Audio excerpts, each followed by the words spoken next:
my journey started earlier this year, at the beginning of this year, when I realized that there was something more that I wanted to do and create real impact. And I felt that working for a corporate organization, even if it was a not-for-profit, it had come to a point where I thought that I could do better if I was on my own and drive the change that I wanted to create. So I set up Epiphany, which is a social enterprise. Back in April, I started working full-time over there. And one of the core challenges that I faced was that I was coming from a corporate background. I'd been, well, not really the corporate background, but by that I mean a proper 9-to-5 job where there's a set salary at the end of the month, right?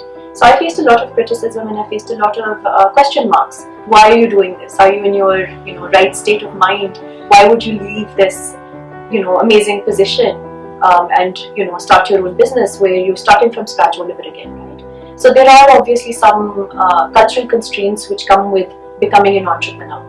And to this day, there are people now who introduce me and they say, oh yeah, she had a wonderful job, she left it and started her own company. Okay?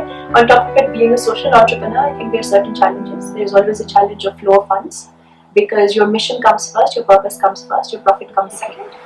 So I think NIC is absolutely phenomenal in its approach towards women entrepreneurs. So we've seen how much visibility women entrepreneurs have been receiving through NIC's platforms such as Shuffling Tales and Rise Mom. So that I think is an important function that an incubator such as NIC is playing.